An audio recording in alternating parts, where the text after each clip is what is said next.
We'll go ahead and begin the Raymore City Council work session for Monday, July the 3rd. Tonight, as you know, Ms. Abdelgawad is absent, and Mr. Holman just contacted me, said he'd be a little bit late getting here to go ahead and proceed without him. And so first item on our agenda tonight is a Herald Estates proposal. Mr. Fearborn. Thank you, sir. And I'm going to be passing around the Herald Estates latest proposal to give the council, the new council members, a very brief history on this. The residents of Herald Estates came to the city council. The residents of Herald Estates are served by a lift station, and the lift station is a private lift station that they own. Over time, over a number of decades, usually lift stations tend to wear out, and they need to either be extensively repaired or replaced.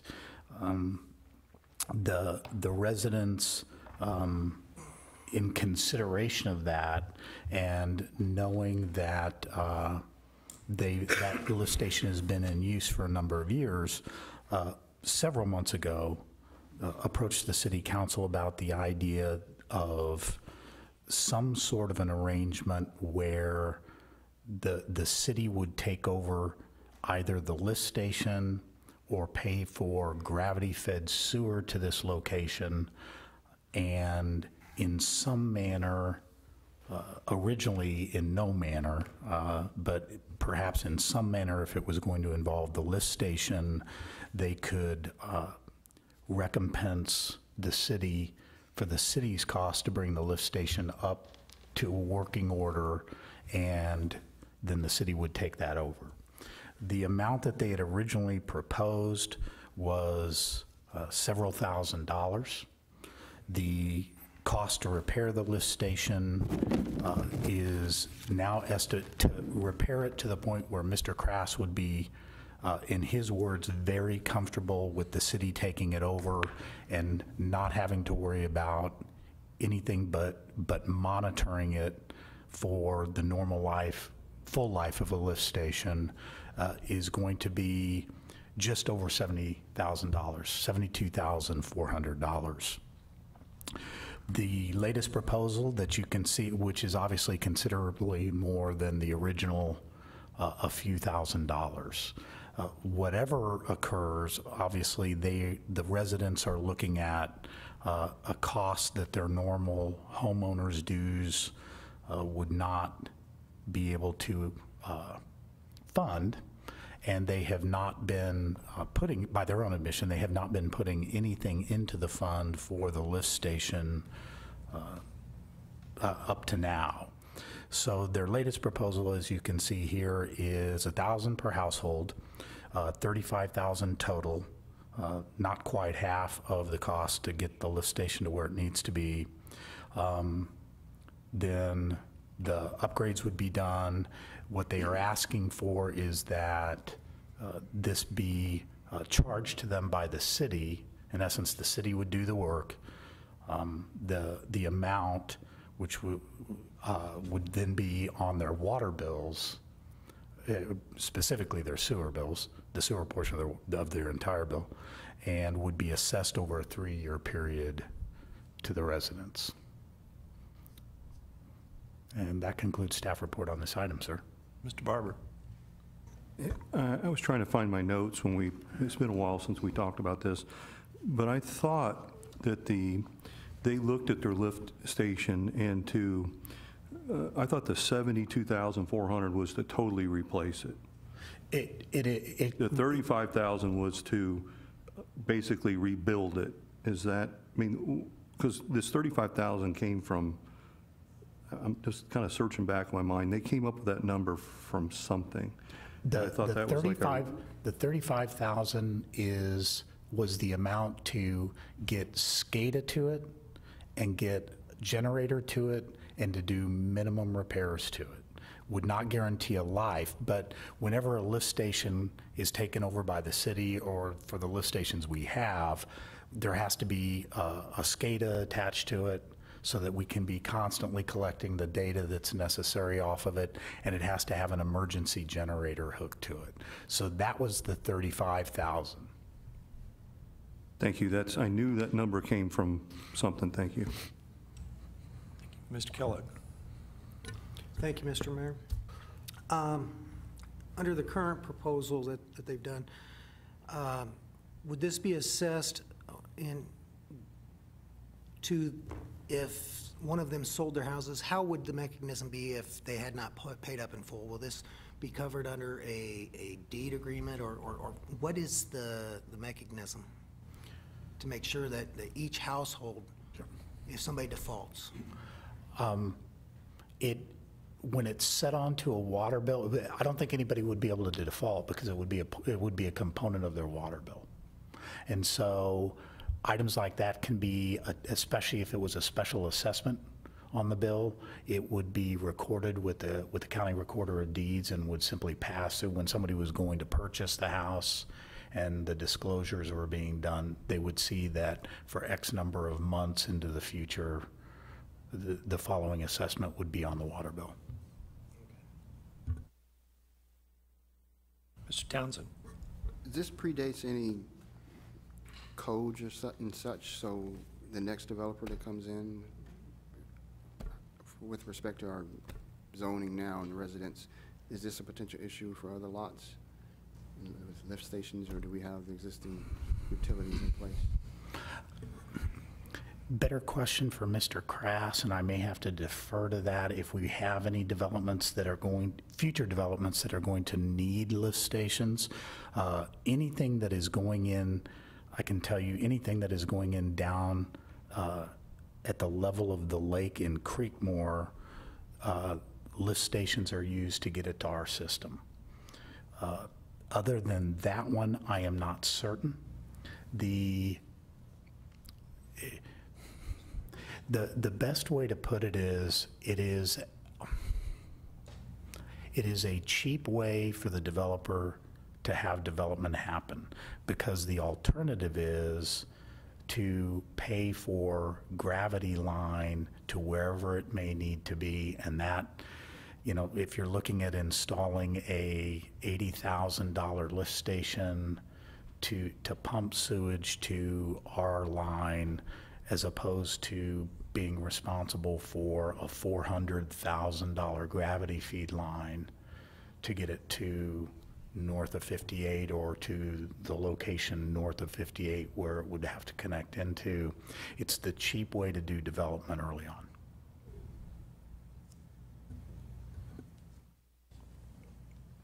Oh, sorry, Mr. Moorhead.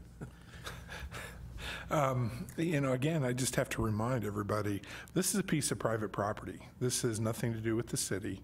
This is literally somebody and I mean, I'm not talking about intent here, but this is a homes association that does not want to pay their bill for their own private property and want us to pay for half of it. And I think we open ourselves up dangerously because, I mean, politely put, I could see a home association going, hey, I don't like my driveway. My driveway's breaking up. Will you pay half the price? In this particular instance, I would, you know, there's no rationale to the 35. It's they just only want to pay half. Well, the last proposal is we'll only pay 7. They could do a $1,000 assessment instead of 3 years, do it over 6 and pay for the full thing. They pay for the full lift station. They can do, I believe, a CID, or there's other methods where this money could be paid up front. It could be fixed. Then if the city subsequently takes it over, they're taking over a piece of property at its full value, which is the way it should be. Any development that grows that way would naturally grow that way, and new development would put in whatever sewer mechanism that is cost effective at that time based on that location. Ultimately, if that area fully develops in time, eventually Herald Estates should be surrounded by development enough to where they're talking feet, not, you know, half a mile or a mile to get to stuff, and then eventually they can hook in gravity wise. But in the meantime, the developer chose this piece of private property instead of the expended cost to hook to an existing sewer line. As a result, it's not really a city expense. So I appreciate their intent, or I appreciate their desire to make this offer, but really it's their expense, and the city should not be even entertaining the cost.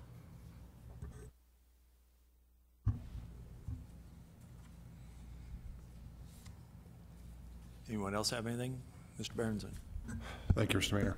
I think I heard you say earlier on that they had not been setting money aside for this project for how many years?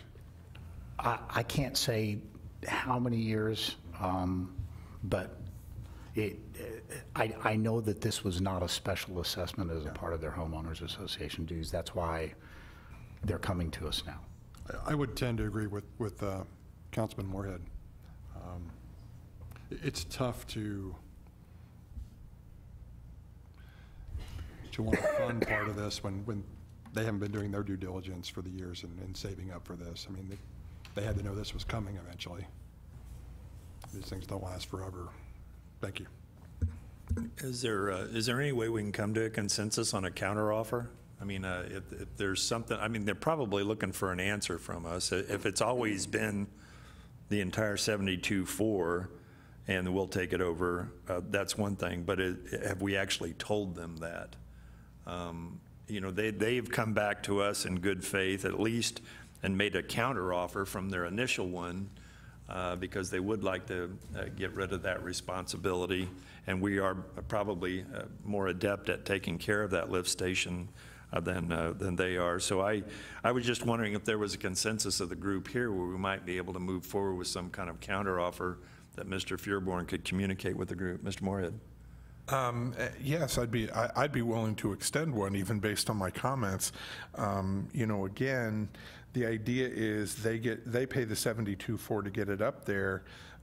I know that their proposal offered a payout over a period of time. I don't see a problem in the city assisting them with that, since we have the security of having it attached to the sewer bill.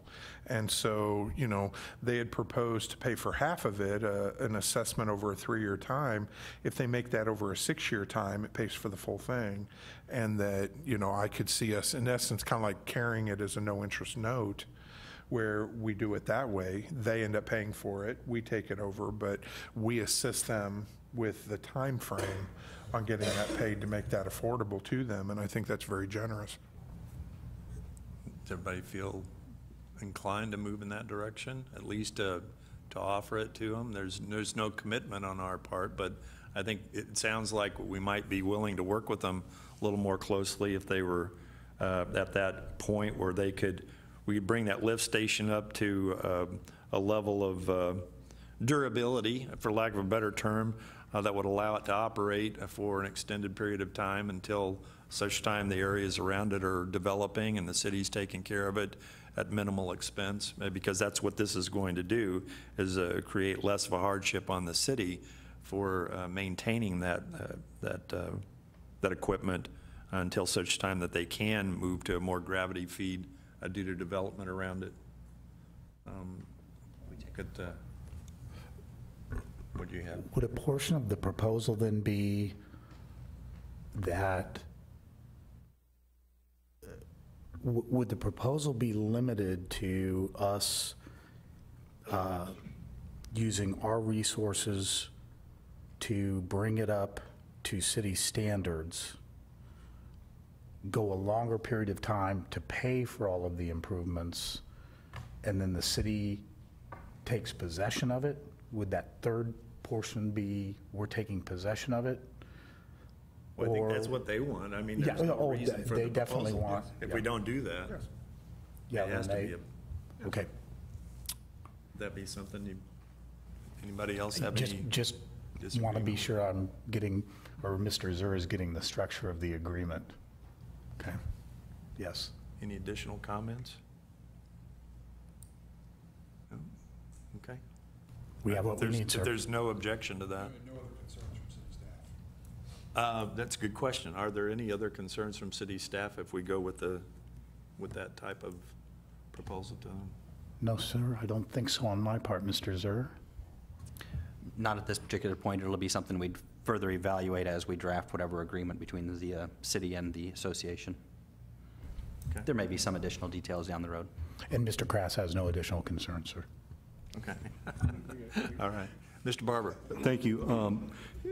This 72.4, you know, is that an exact number? I mean, we talking about, could it be 10% higher? Could it be 15% lower? I mean, are we pretty sure that is the number?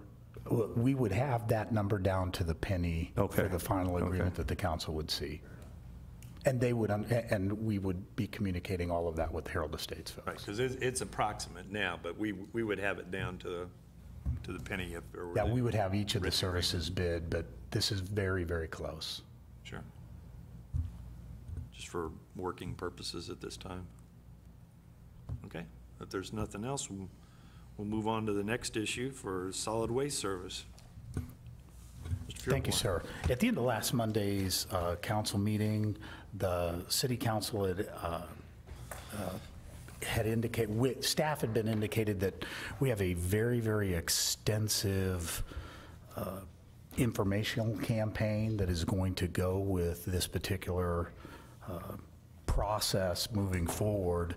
And so then at the end of us indicating that, and also from some of the discussion that the council has had, we thought what we would do tonight at the mayor's request is just pass out to you all the informational campaign that we intend to use over the course of the next 6 months before this process, before there would be a change, and give you all the chance to review that, ask questions about it, ask any final questions. For that purpose, I did ask Mr. Chuck Bird, the owner of Jim's Disposal, to be here tonight in case there were any last questions you all would want to ask him before next Monday night. And so what you can see on here is Mr. Icky has gone through all of the different areas that we intend to, and he used the term twice with me today, blitz, as far as getting the information out to our residents. We've actually had to start a little bit early because our utility billing folks are getting calls. For those of you who are unaware, when this item was read at the city council meeting in Belton on Tuesday night, their city council actually first read it, and then they apparently have an item in their charter that's slightly different than our emergency read, and allows them at the meeting to declare or request a double read that night. So Belton has actually passed their contract with Jim's Disposal already. To that end, some folks were calling the city of Belton asking, when can we start with them? When are they going to be at my house? That was further exacerbated by some of the other vendors' response to it. So our folks here are getting those same questions. We understand that Belton's about to shift over, and are we going to have new cans next week, et cetera. So we wanted our utility billing folks to have information ahead of time, so they now have in front of them each day talking points that they can go through. If it gets a little bit more extensive, they know to refer immediately to Mr. Icky so that our folks are getting the information. But the bottom line is we will not be changing over until January 1. So there are 6 months to work through all of the details and get our citizens as comfortable as possible with what is going to happen. And get as much information to them as possible. And so you can see on here all of the different items that we are in the next couple of months going to be putting into place and sending out. Some of these are going to be repeats as far as inserts in the water bills. Maybe we'll change the color of the envelope of the water bill, because for some reason when it's that white one, nobody wants to open it. We hear that a lot. We're going to have in-person displays up here so we can invite people to come in here and take a look at what fits in what size bin. That's a big deal for a lot of folks. We'll be working with the Chamber of Commerce for everything that they put out. And of course, social media would begin immediately after award of contract by the council. the next day. So these are all the informational items that we're doing. If council has any questions on those, staff would be happy to answer. Mr. Moorhead. If I could ask Mr. Byrd to come up.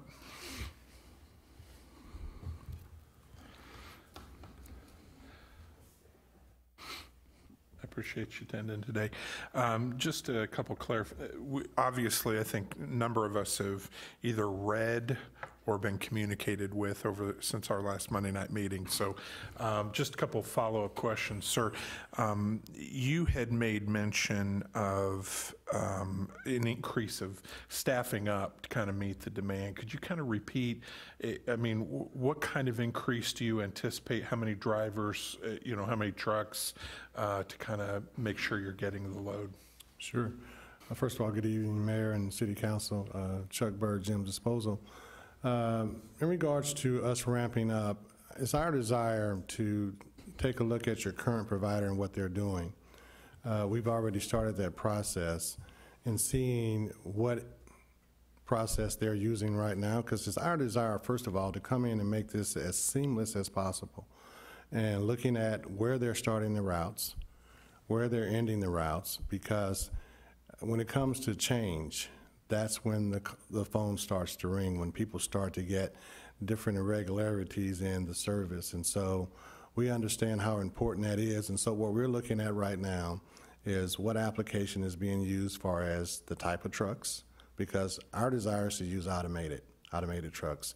And some areas we would probably still use some manual labor depending on the application, because there again, there's always a great concern with the loss of employment. And so our desire is to keep as many boots on the ground as we possibly can. So starting out, we're looking at probably 5 to 6 trucks. I know we'll be in the neighborhood 2 days a week. I think that's Wednesday and Thursday. I think that's what we're going to go with. And so right now, we would probably dedicate at least 6 trucks to this route. If we needed more, we still have some reservation. I mean, we still have some reserve that we can also use for that application as well.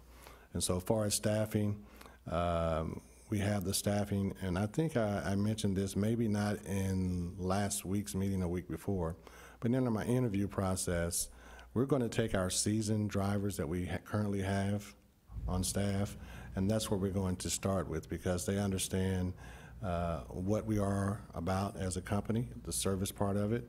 And so we are very comfortable with them understanding and navigating their way through a new startup, because they've been here before with us. So I'm very confident being able to provide the necessary equipment and the manpower.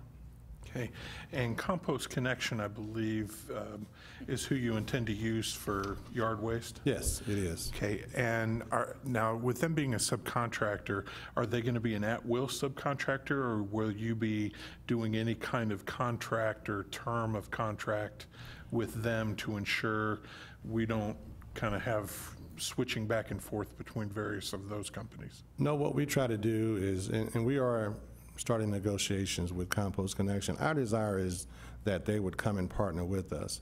However, Jim's Disposal Service will still be your prime contractor. In the event that Compost Connection, for whatever reason, can't deliver the service, we are still responsible for making sure that the product gets picked up.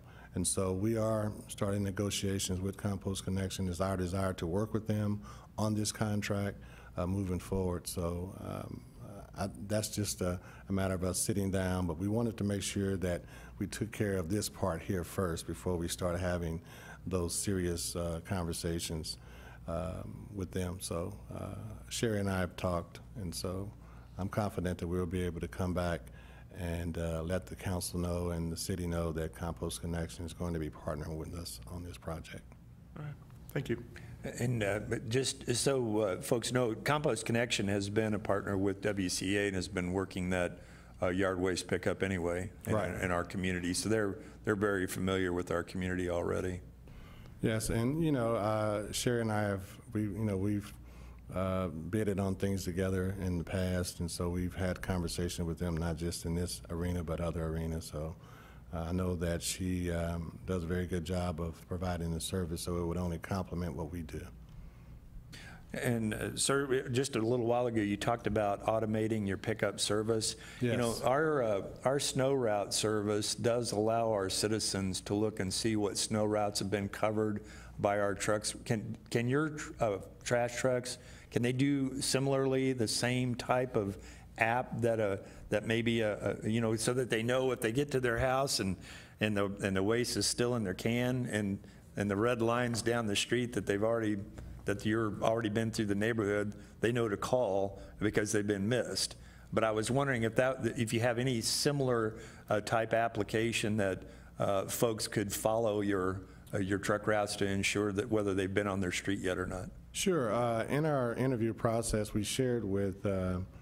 Fairborn that we have a program called Fleetmatics, and we would make that accessible to the city, and they can see exactly where our trucks have been and where they haven't been. And so we would invite, you know, we can make that accessible to you guys, because then you can, if a resident calls and says, hey, we haven't been processed yet, or we haven't been picked up yet, you can take and pull it up. I think we did the demo in the interview process where you can actually see the breadcrumb of where our trucks have been. Okay. Mr. Fearborn, you had a follow-up? Yes, I did, sir. I was actually going to say we got a twofold exposure to customer service from Jim's disposal. They actually brought this.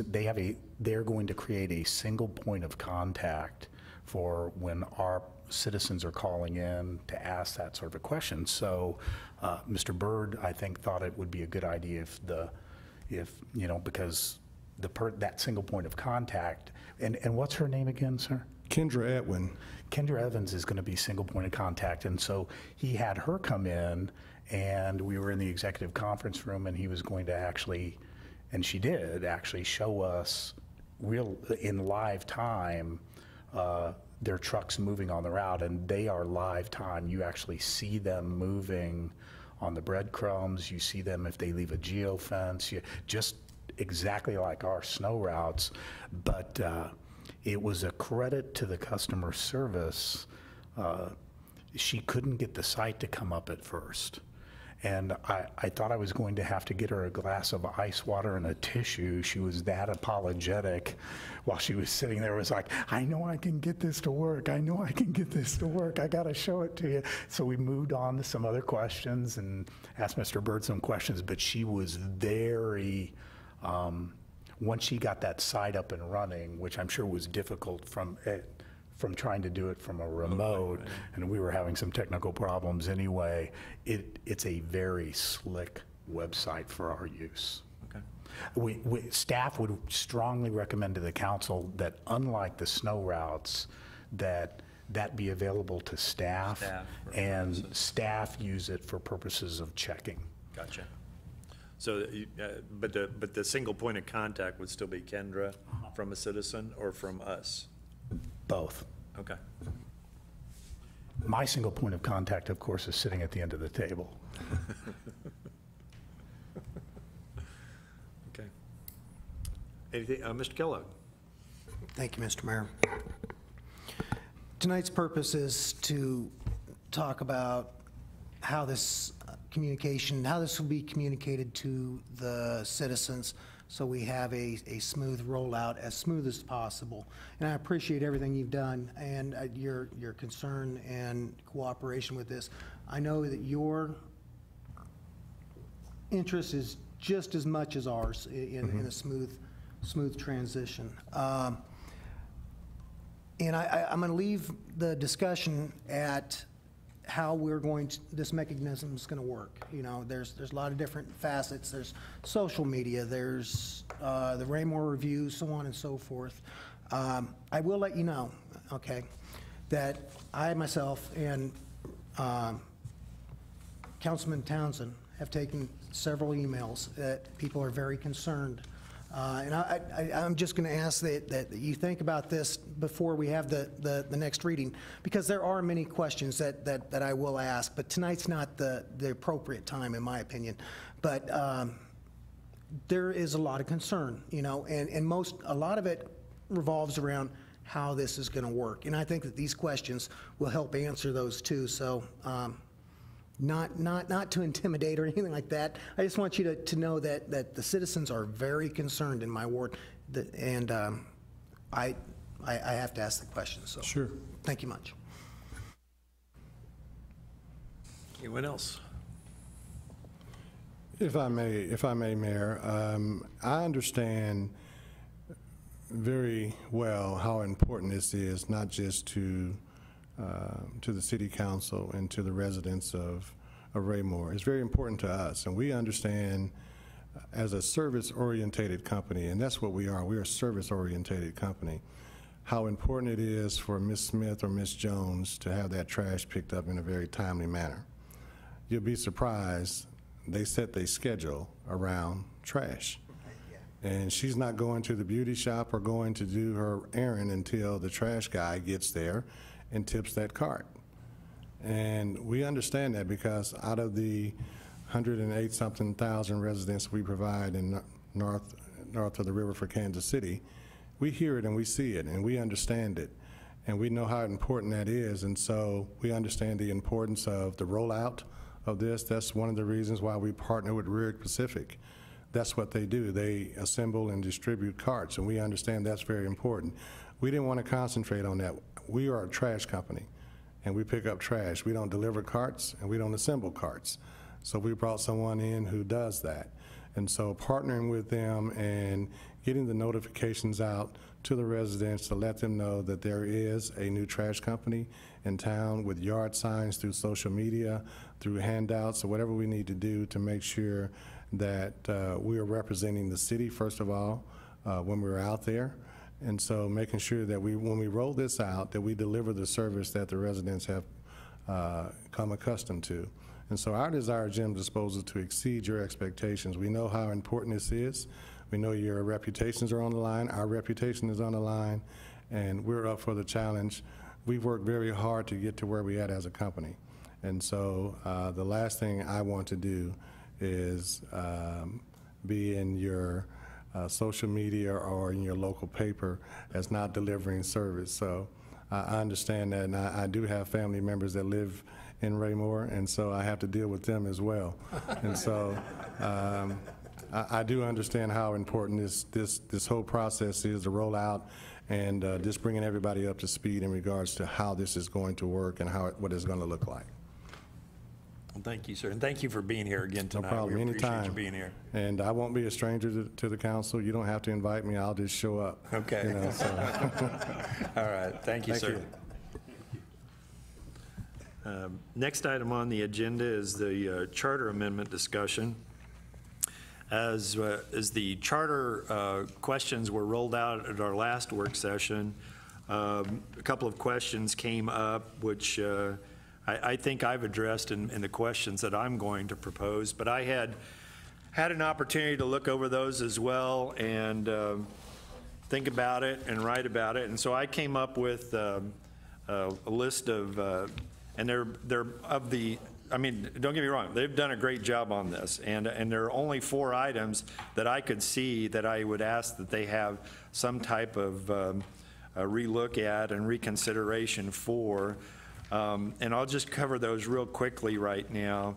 I know that this came up about city council pay. I had some of the same reservations about it, and I was hoping that they might be able to, rather than have the CPI item looked at as a potential, that I feel like that's a responsibility of the mayor and council to discuss and make determinations about that. You, the council, makes that vote, that final decision, I know, but if it came up as a required annual review, I think that would go further than the CPI, which might or might not be weighted as equally with folks within our community. And so if they know that we're looking at it, and we've talked about those items, comparisons to other communities around us, and we make a determination that a $200 a month increase is an appropriate amount, and we've studied it. It might not go the first year, it might not go the second year,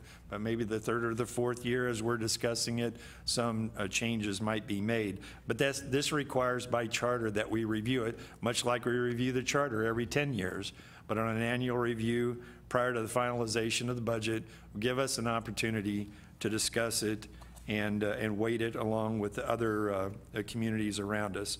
And so that, for that, I'm asking that. And really, the second part of that particular item regarding the proration issue being, I really like that part. It's well-defined with regard to the proration of the pay to the council members or to the elected officials, when they get paid, when their pay starts, when their pay ends, that type of thing. I thought that did delineate things much more clearly, so I didn't have any issues with that, but that fell within that same purview of that city council pay item.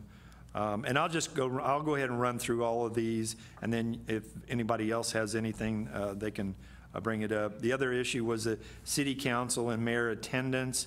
I felt like, from my perspective, that 25% was a little bit crazy for us to think that someone could miss 5 months of council meetings and still not meet that 25% overall if we're including the number of work sessions in that amount as well. And so I felt like if we could somehow separate that with the word "or" that was missing from the statement in order to, whether it be a regular meeting or work sessions, and to have that delineated as well from 6 regular meetings or 8 work sessions, and use the term "or" so that we know we've weighted the council meetings more importantly, as should be, as they are required by state law, that we have one once a month, and that, but our charter calls for 2, and that with the 6 regular meetings and 8 work sessions, that still kind of meets the 25% of those if you were to delineate those, but it separates those out. And so I feel like that might be a way to judge one's commitment to this council by using the term "or" to separate between work sessions and regular meetings. The last item, really there's a couple of items.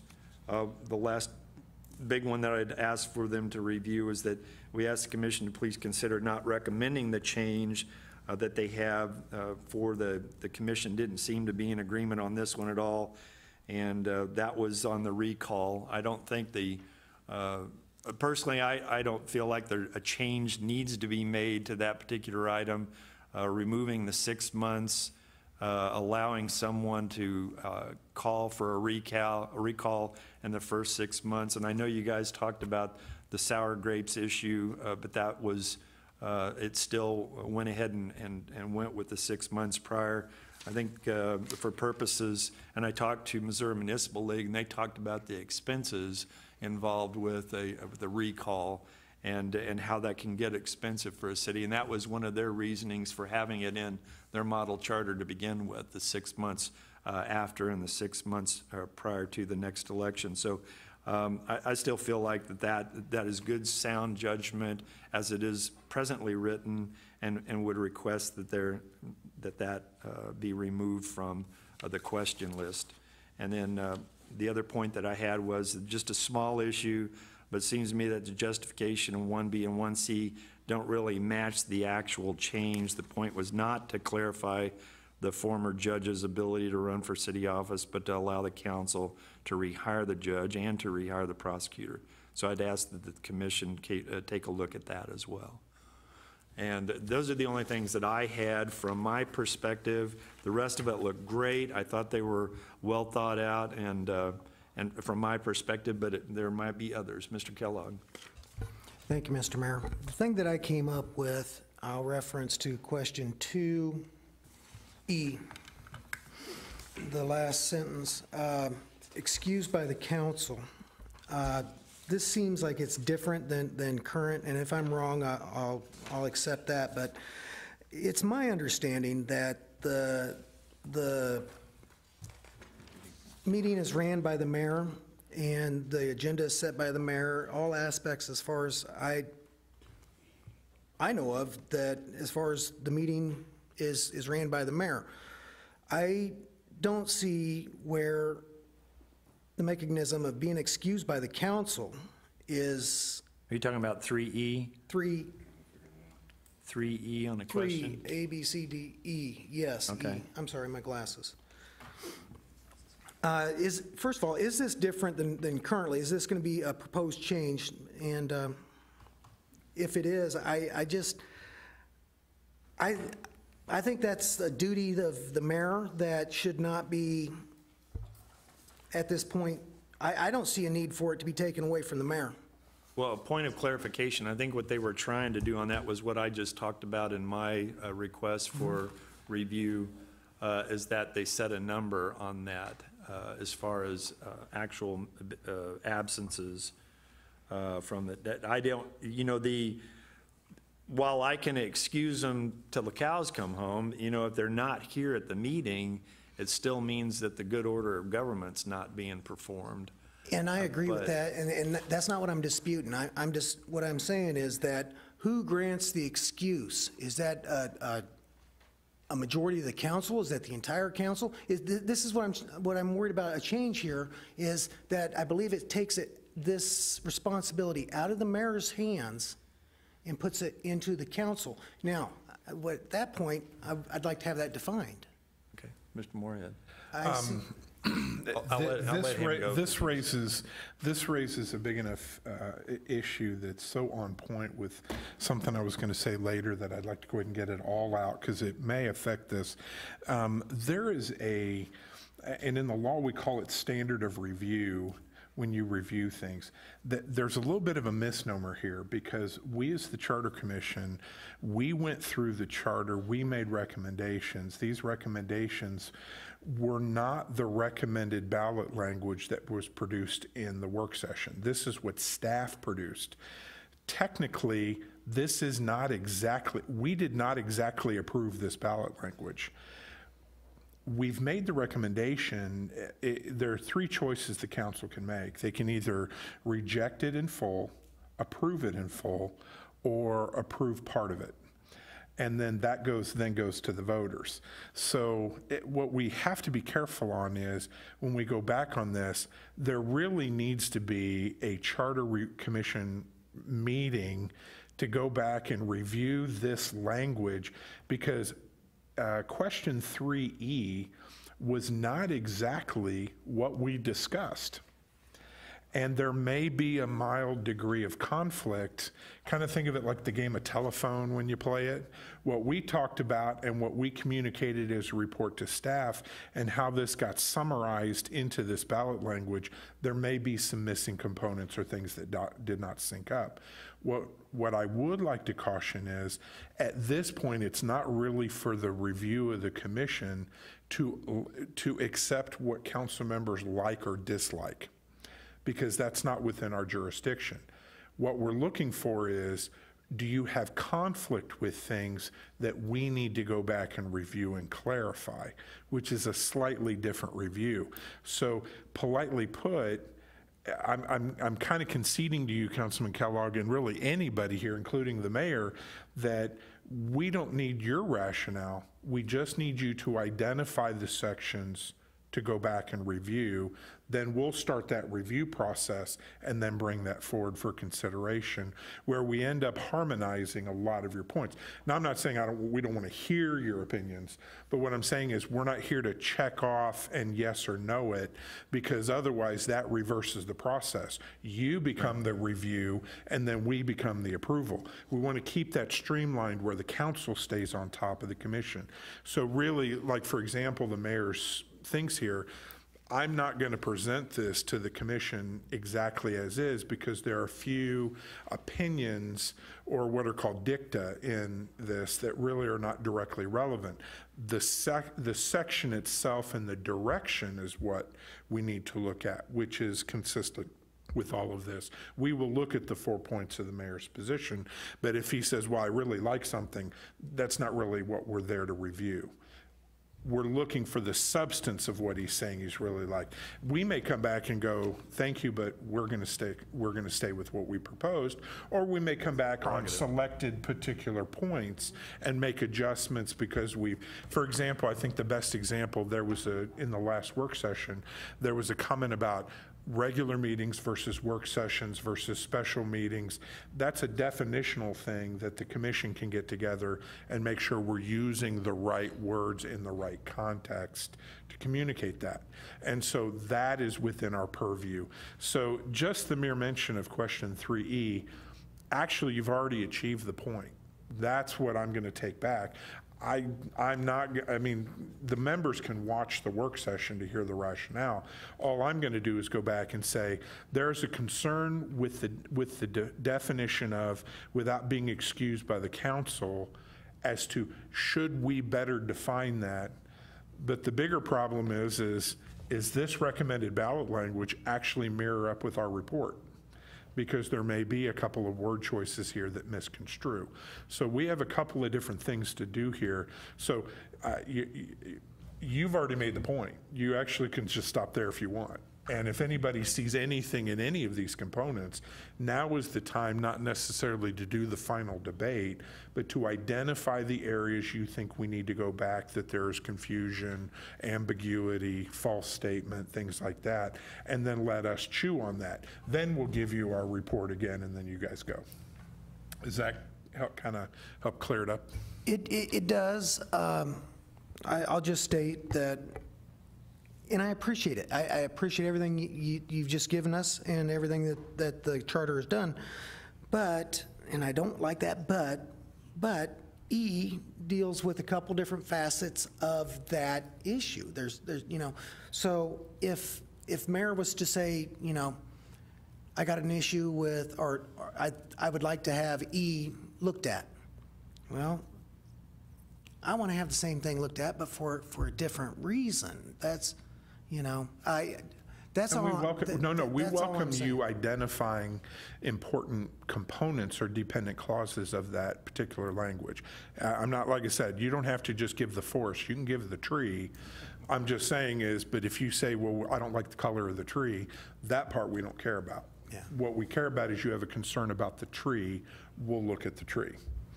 And so in that particular, but again, we're going to go through everything of this, every question, because we had 25 separate issues that have been boiled down and kind of condensed, and we need to make sure that all of those have synced up.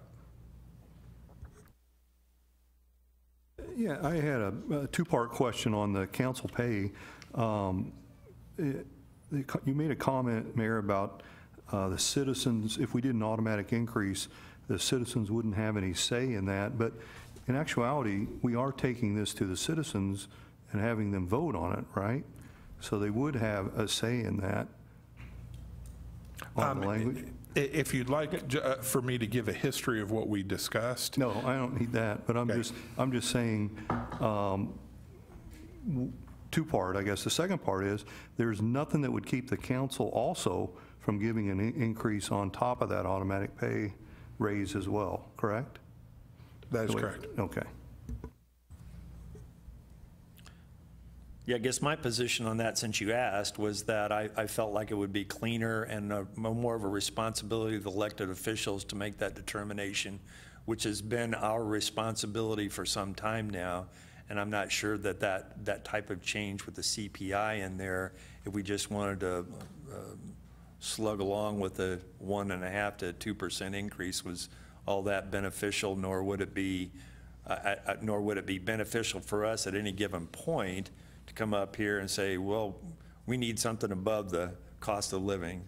I think that when you look at it in total with regard to what's going on in the area and the amount of work that we're performing in this day and age with all these work meetings and work sessions, general meetings and work sessions, that you know, I think we can make an argument on our own that the potential for additional compensation is necessary given the amount of work that this is transitioned into. So I think we can make that argument at any given session. So I just don't see that an automatic thing is going to help with that potential argument. Mr. Byrd. I think Mr. Townsend, were you? Okay. Thank you, Mr. Mayor. I wanted to ask staff, when was the last time, and if you don't know this, you can research this and come back to us, when was the last time there was an up or down vote on any pay increase for the council in the last 20 years? Has there been a vote where it actually, not in a work session, but an actual ordinance vote There has been an ordinance vote. recently? It would have been under Mayor Alonso, and Mayor Alonso vetoed Okay. the increase that had been voted on by the council. Mr. Kellogg? I can answer that a little more closely. I remember Mr. Waite being on the council during that time, and that was just before I was elected. So about a year before I was elected, and that was in 2009, so around the 2008, 2009 era. So my point was, so the issue hasn't even been broached in 7 or 8 years. It hasn't even come to a discussion point in front of a council where people had to give their opinion one way or the other on the official record in close to a decade. Is that correct? I'm going to, Well, 8 years. coming before as an ordinance, no. But I know that I remember being part of discussion, like in a work session, yes, you know, but that's not an ordinance vote. And it just As far as didn't that, move from there. no, it didn't have the consensus to go around, or well, didn't have a consensus, but the mechanism is that if a council member asks for it to be put on the agenda, it usually gets put on the agenda. But the discussion didn't lead to that. But I remember me and Mrs. Abdelgawad vehemently opposing increase of pay. This goes back, gosh, when was that? I want to say 2 years ago, that in a work session. Mr. Stevens was here, and I'm not throwing rocks at him by any means, but I remember Mr. Stevens being here for that. Mr. Burke? It was my opinion in that work session that the mayor decided to table the discussion, and so it was never brought up for an official vote. And so I felt like that it would have been interesting to see where the votes would fall, but we were not allowed to ever officially broach that subject in anything more than a hypothetical work session. And if we don't get past hypothetical, it doesn't have a possibility of ever being enacted. I would agree with that. The only thing that I would say is what I've seen in practice here around the table is that when a council member has wanted something put on the agenda, they, you know, instructed the mayor that they wanted it on the agenda. You know, Yeah, it didn't require consensus Yeah. for that yeah. purpose, for anything on the agenda. Maybe some work needs to be done. Different mayor. Yeah, in a different way. Yes, sir. The way the language is with this, if I remember correctly, the council wouldn't see or realize any increase until reelection, correct? So even That's if correct. the charter approved as written, the language is, and an annual CPI came into effect, if we won reelection, then you would realize that increase at that point, correct? Correct. Okay, thank you. Sorry, sir. Go ahead. It's actually, it's not just for it's at the term. Yeah, right.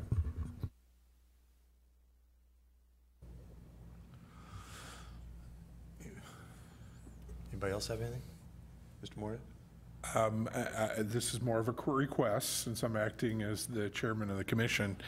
Since I am indicating that we will be convening another meeting, and I guess in this instance I can say, gentlemen, please give your recommendations now, because it's kind of one of those, if you don't speak now, forever hold your peace, because our intention is to only go back to review one more time.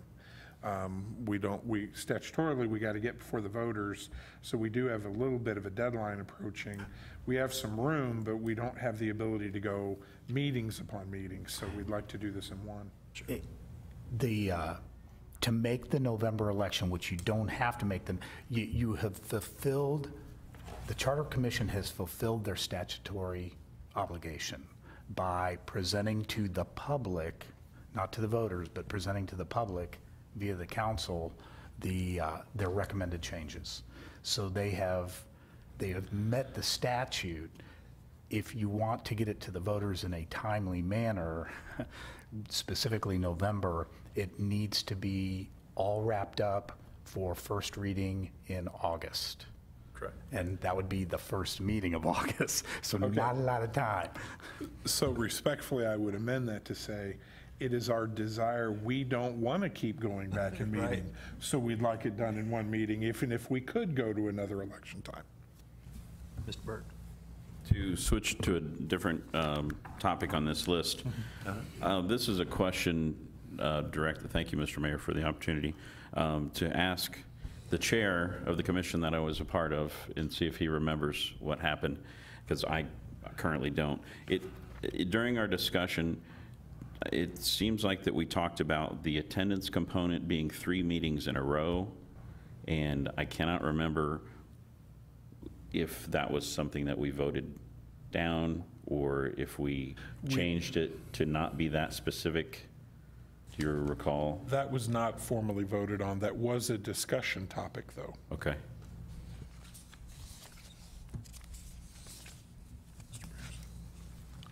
Mr. Berenson, I'm sorry. Thank you, Mr. Mayor. I'll go through the list here and be brief. On council pay, I also agree with the mayor's opinion here. If we are in fact behind on giving the council a raise, the small increase yearly will never catch up with that, and I think it's good to give the council a chance to vote on it and either vote for or against it, so I believe that's a good change. On the attendance thing, and this question may be for Councilman Moorhead, did we take any consideration, and does USERRA apply to us for people that are deployed in the military? Do we have any accommodations for those folks if that ever happens in the future for missing meetings? Respectfully, those are the kinds of issues that need to be raised for me to take back. That's a fantastic issue for us to discuss, and so I'll make sure that gets added on as part of the agenda. Thank you. And then third, I think the recall thing being taken off, I also would agree with the mayor. We really don't accomplish a whole lot, and I think it's a small accomplishment to take one of these off the ballot. There are so many things on here. I don't think it's a bad idea to remove the recall. So those are my 2 cents there. Okay. Anyone else? If not, I guess at this point, there's no other issues, or Mr. Holman? Yeah, if we're done with that topic, sir, I'd just like to tell everybody I apologize for my tardiness tonight. I was able to get a phone call off to the mayor about 15 till that I would be late. I had to drop my boys off in Lee Summit. I got caught up in the Legacy Park traffic at their fireworks show, and I think they're going to have a response about like we did on Saturday, so I apologize for that. And the reason that I did not approach the table was that I would have been recusing myself from the first item anyhow. When this first came to us, I consulted with Mr. Zur. He advised me that it would be in my best interest, or in the best interest of the city and the council, if I were to recuse myself, as I am a homeowner and currently reside in Herald Estates and am a de facto, obviously, member of the Homeowners Association. And while it does not present itself at this time, there could be a pecuniary interest and certainly would be a conflict of interest at that point. So that's why I came in and did not approach the table until the item was resolved. Thank you. Thank you, sir. Mr. Moorhead. I do have a very important issue to bring up, and I would ask for a straw vote here if we should go ahead and do this, but I never want to look past the opportunity of providing a little bit of embarrassment to Mr. Fearborn. And seeing that it is his birthday today, would all of us be willing, including people in the crowd, to sing happy birthday to him? I'll second that motion, sir. Only if he stands up. With our mics on. Mr. Fearborn, please rise. Feel free to keep your mic off if you need to. Oh, my gosh. On 3. 1, 2, 3. Happy birthday to you. Happy birthday to you. Happy birthday, Brent Poobah. Happy birthday to you. Thank you all very much. Thank you for that indulgence. I know from a prior conversation, I had one other issue that I think, did you want to bring it up now, Mr. Kellogg? I do, but I also got an email from you earlier today, but I'm going to say I was discouraged, but I'm not going to rip you apart. May I see that right You there? when sure get can. there? That's why I brought it in here tonight. Thank you, sir, and I appreciate that. Yeah, Mr. Townsend's asking me, he says, is that about what I think it is? Yeah, it is. If you indulge me with this here, I want to share an email with you that I got last night, and I appreciate this from one of our constituents in Ward 1. Sir, and this comes from, I want to get his name right, Brian Gritman. He lives at 1708 Goose Creek Court, Raymore. It says, sir, I don't know if you're aware of the total eclipse of the sun on Monday, the 21st of August this year. It will start around 11:45 a.m. and reach its darkest, I think, at 2:45 p.m. approximately. Raymore is very close, and that is in agreement with what staff said to us a couple weeks ago. I was wondering if you would consider voting to approve fireworks for just that day. It is a traditional thing people do with parties during eclipses. Think Dolores Claiborne movie. What a great way to plan parties and business in our town. This is him. We are planning a family reunion with people coming from across the nation to stay here and picnic and watch fireworks. And watch fireworks would be cool. Thanks for listening, and please let me know if you can vote on that. Respectfully, Brian Gritman.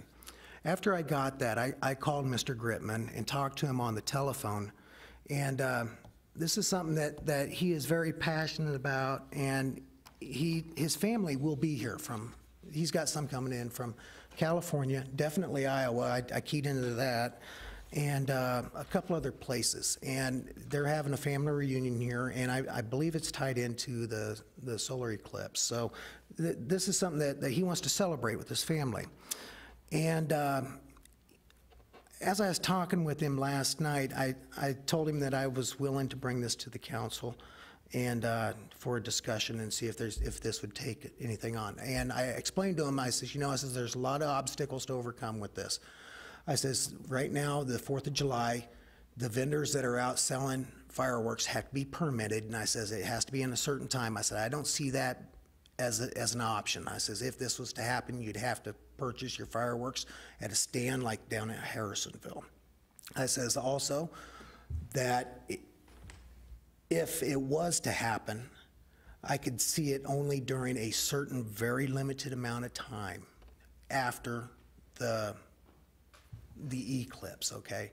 Now, as I sat there and had that discussion with him, he thanked me and was very appreciative of it. I told him I would come here and I'd talk to my colleagues about it.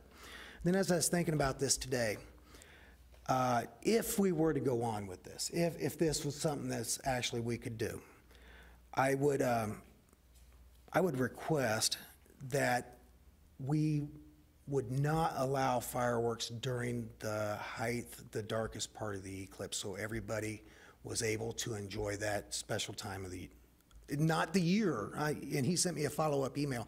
This will not happen in this area again for 1,050 years, is what he's saying to me in this follow-up email. So if we were able to do this, I would suggest a very small, short window to where people could celebrate that and not interfere with the grand event of the eclipse. That's really what I have to say. I told him I would bring this up. Now, in all fairness to Mayor Turnbow, he did send an email, and I'll let him speak for himself, and I appreciate what Mayor's doing. He's looking out for the best interest of the community, and he's laid out his reasons very, very well. So, but I just wanted to bring this up and see what the colleagues think about it, so. Mr. Burke. Thank you. As much as I would not like to have work that day, it is the preview day for the school district, and it's also Meet the Teacher night. I don't necessarily think either of those things would directly conflict with the time of the event, if I'm thinking correctly. Seems like most of the time they do a half-day type of schedule. But it is a day where there are events going on with the school district that we would need to make sure that we would coordinate with children and parents at the bus stops that are sending kids to schools they've never been to before. Even though, as a science teacher, I'm hoping that I can get the afternoon off and drive north a little bit to watch it at the totality with some other science teachers. Sure. Anyone else care to comment? Mr. Moorhead? Well, Mr. Fearborn, just to clarify, can the city not issue a special permit? I mean, Kansas City has the Royals shoot fireworks off on Friday nights. The man would just apply to the city council for a special use permit. And we can define the scope of what he can shoot off, when, et cetera, within the scope of the limitations of that. Am I not correct? Thanks for the help, Mr. Zerk. Are you hiding behind it or looking something? The council can grant, the fireworks in the code are absolutely prohibited except for the 4th of July. It would require an action of the council to permit them for that particular point in time. I have to say, just a couple of points. It is a half day, sir. You're correct. So, and that's going to be an interesting issue for the school district anyway, because they're going to be releasing a lot of children off of buses during the totality, which is that's the school district doing that. Combining that with some fireworks going off is going to be interesting as well if the council were to approve that. The only other staff comment would probably be from a detail standpoint, if you were going to have fireworks being able to be shot off at the beginning of the event and then again at the end of the event, but during an X number of minute period in the middle of the event. I don't want to speak for the chief, but that would be really tough to enforce. Mr. Fearborn, and I agree, and that's what, maybe I'm not explaining myself very well, but I think the best mechanism, if this was to go forward, is to not allow it until after that totalitarian event happens. If that event happens at 2:43, let the people enjoy that event, that grand event, and then 3 minutes later, then it's okay. Not before, but after.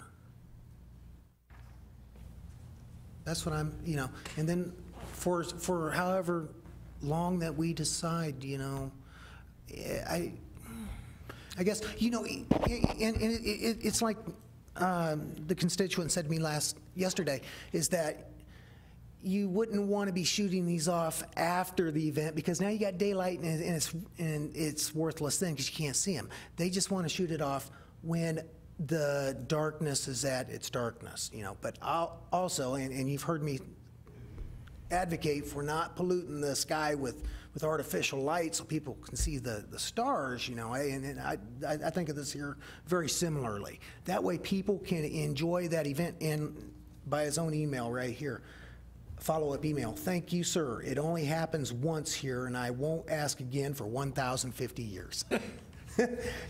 So does that help?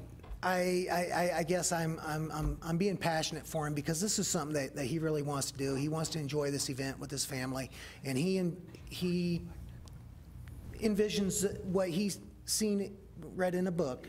And wants to do that. And I really appreciate everything, your contribution that you just said there, a special permit, I mean, I think we'd have to codify something that way we'd have that mechanism, but, I don't know. Mr. Townsend. Thank you, Commissioner. Is this for this constituent or for a special permit, possibly for all the citizens? Well, that's exactly what I think Mr. Moorhead was alluding to, that if a person asks for a special permit to fire them off, that person is able to do it. Am I correct, Mr. Moorhead? Mine was more of an open-ended point. I mean, I was just going at a special use permit in general. Obviously, we as the council have the ability to dictate how broad or how narrow we want to apply that, whether it's just one individual applicant or whether we want to open it up citywide. That's open for our discussion and interpretation. You know, and I'm good either way. It's just, again, I don't want to add confusion or all kinds of work on the police department, but, you know, I don't know. I just remember being told, you know, and it was Mr. Mike Vink that told me the story. It was long before I was on council, him and Mayor Alonzo, when Mayor Alonzo was Councilman Alonzo, that they approached the subject as far as for allowing fireworks during New Year's Eve, you know, just that one night, and it didn't go anywhere. And there was a lot of opposition to it. And I expressed that to Brian on the telephone also. But I'm just, if there's an opportunity for it and we can do it, I don't see anything wrong with it. But again, and Mr. Mayor, I'm not throwing you under the bus. I would not do that. But Mr. Turnbow has some really good reasons why we wouldn't, you know, why he thinks it's not really in the best interest. Well, I sent a short answer to Mr. Gritman because he asked me for my support, and then and kind of for a vote, which I don't have. So I said, Mr. Gritman, if you will recall, the mayor does not have a vote on such matters brought before the council. I am merely a facilitator for these meetings. However, were we actually in the path of the eclipse, I might be more sympathetic and supportive, but given we are not in the path and the short duration of the event, I am not sure a one-day offering for fireworks would be wise. I am sorry if this disappoints you, but much would have to be planned for, and the potential confusion it would cause for our residents just doesn't seem to be that beneficial. Thank you for your understanding. And that was kind of my position. I just, you know, we're not, and that's why I brought the path map out. You know, we're a county away, half a county away from the fringes of it, and I realize we'll see a portion of it. But if people are within our own community and wanting to enjoy the event, I don't see fireworks as a solar eclipse enjoyment part of that. Anyway, Mr. Berenson. Add one small point to that too. If it's August 21st, is that right? Correct. Wouldn't be unlikely that we'd have a burn ban during that time too. It's one of the driest times of the year, and it seems like over here we have a burn ban around that time. So we could do all this work and then have it for nothing anyway. Yeah, that's a good point. Yeah, that's a good point. Well, Mr. Holman. To kind of, I get a little more specific with Kevin's comment, I believe there was an application in '99 to the city council for fireworks discharge during the millennial celebration, the changeover from '99 to 2000, which was denied by the council at the time. My biggest concern about the whole thing, the Ozark American in me loves fireworks, of course. I don't go out and shoot tannerite, but I do like fireworks. However, I also have seen the other end when we set the discharge times from July 1st to July 4th. The transition to the public is start June 23rd and end about July 7th. And if the hours are from 10 a.m. to midnight, that means 24 hours. So the police department calls for service go up exponentially during that time. Chris, if I'm wrong at any point, please slap me down. Jan, if I'm wrong at any point, please slap me down.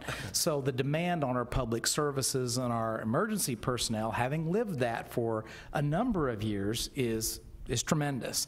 And unfortunately, it also creates a lot of unsatisfied citizens because they call on a fireworks violation, and by the time our officer gets there, those people are no longer shooting the fireworks, so they're no longer there. So literally you have police cars being dispatched all across the city and making very few contacts with the actual violators until the fireworks excitement dies down. So that's my primary concern with it. I don't have any problems with people going out and shooting fireworks. I think I made my point clear there, but I'm afraid that the disruption to the city and city services, especially to on the police department, is pretty strong. So that's my issue with it.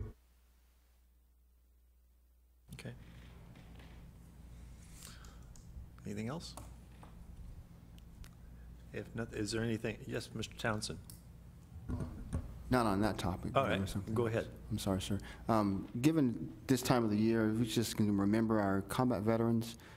This can be kind of a traumatic time for them, and our law enforcement may have gone through some things, and the fireworks celebration can kind of unsurface some emotions and things like this. So if you have friends and family, or veterans or neighbors, just kind of be mindful of them and watch them and kind of usher them through this time of the year. So thank you. Good point. Thank you very much. I appreciate that. Any other issues come before us tonight? If not, this meeting is over. Thank you.